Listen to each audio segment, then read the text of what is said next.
Good evening, President Martinez, Superintendent Aquino, board members, and honored guests. We will be sharing a progress monitoring report this evening for our board goals. A glossary of terms with definitions is provided for your convenience.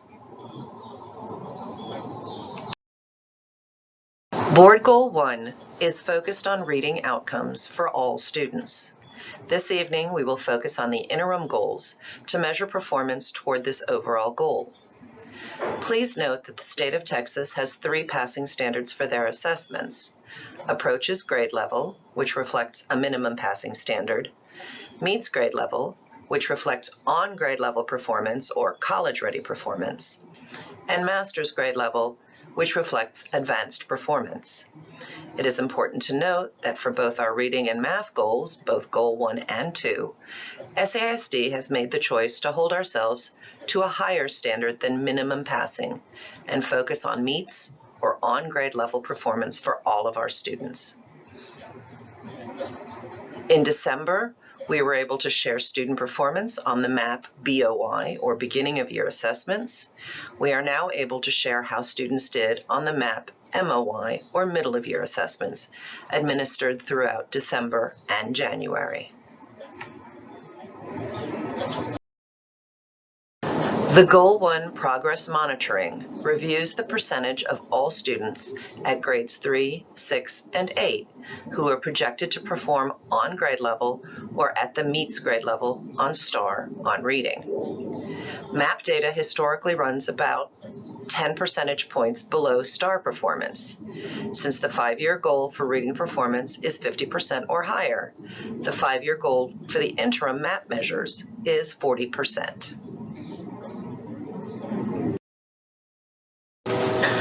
For this slide, the data in blue reflects the 22, 23, and 24 actual MAP middle of year data. The targets in yellow were developed to establish a minimum growth expected each year to get to the overall goal of 40 by 2027. The data shows that while there was some growth comparing MOY to MOY, it was not aggressive enough to keep us on track to meet the challenging 5-year goal.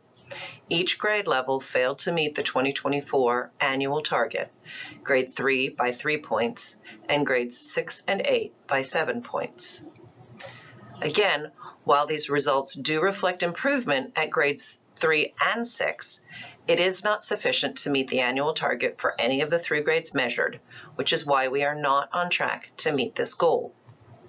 We do need to keep in mind that these targets are based on the original STAR data and old MAP STAR correlations. We may need to revisit the targets and goals once more data is collected.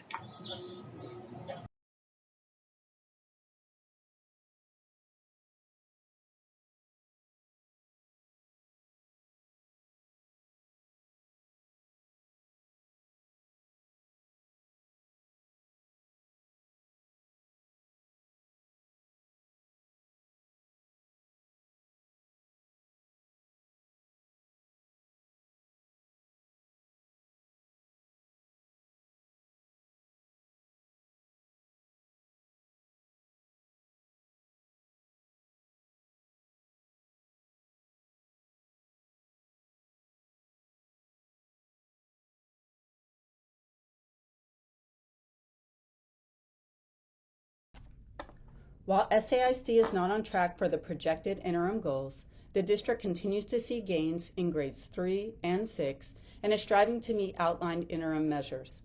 Previously, it was reported that the Reading Language Arts Department, to include literacy and dual language, would launch daily lessons in the spring semester. These lessons were launched shortly before the winter break in kindergarten, first grade, sixth grade, and in English 1. Each lesson provides both teacher and student-facing materials and outlines routines and activities for the entire instructional block aligned to the Science of Teaching Reading and the district instructional frameworks. The lessons also seamlessly integrate strategies that support emergent bilingual students and students with disabilities, as well as promote engagement for all students through intentionally structured conversations and culturally relevant texts. The district has begun the initial steps for identifying a centralized curriculum to improve the quality of teaching and learning in all classrooms and efficiently provide high-quality instructional resources to all teachers. In partnership with the Johns Hopkins Institute, all mathematics and reading language arts teachers, to include literacy and dual language staff, were asked to complete a survey to collect data on current instructional materials in use for planning and the effectiveness of each of these resources. The results of this survey will provide insight into whether or not teachers' needs are being met to deliver high-quality instruction through either district or campus purchased instructional materials, and provide direction for resources to be considered as a part of a centralized curriculum.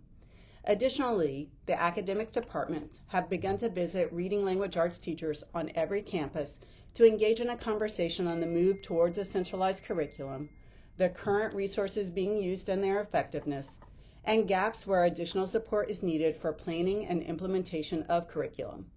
These visits will continue through the spring semester until all campuses have had the opportunity to understand, ask questions, and provide recommendations in steps forward towards a centralized curriculum.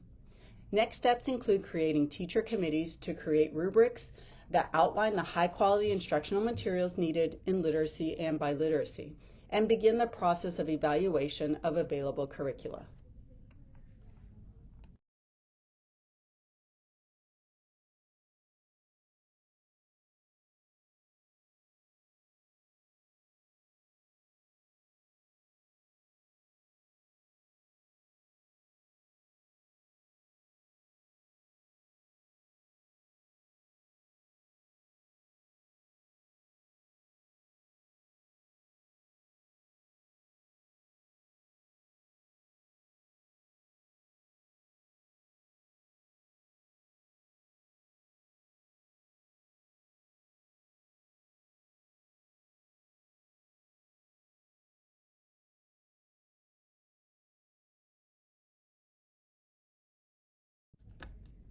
Next steps include the STAR strategies mentioned in the previous board update, to include a focus on close reading, increasing strategies that transfer learning and writing, increasing opportunities to engage in readers' response through the development of short and extended constructed response skills, and building on modeling of higher order thinking. With the launch of literacy and biliteracy lessons, there is an increased focus on lesson internalization through the use of a protocol to support effective implementation. These protocols are best used in the professional learning community setting, where teachers can investigate the outlined routines, strategies, and resources together. Learning walks have also been enhanced to collect evidence of lesson implementation aligned to the instructional framework and provide campus leaders with additional tools for observation, coaching, and providing teachers with content-based feedback on instruction. In elementary literacy and dual language classrooms, additional resources have been provided to strengthen the implementation of small group instruction through differentiated, individualized, and skill-based intervention. This spring, teachers will be provided with assessment preparation resources for STAR and STAR EOC that match the rigor and format of the STAR test. All content countdowns include engaging TEKS-aligned lessons and start at least 10 days prior to the administration of the corresponding assessment. Finally, as outlined in Always Learning, guidance has been provided to campuses to issue texts from existing leveled libraries to families and increase the number of diverse texts in homes as an extension of learning outside of the classroom. This concludes our presentation. Thank you so much for your time and attention. Please let us know if there are any questions or if there's anything that we can help you with.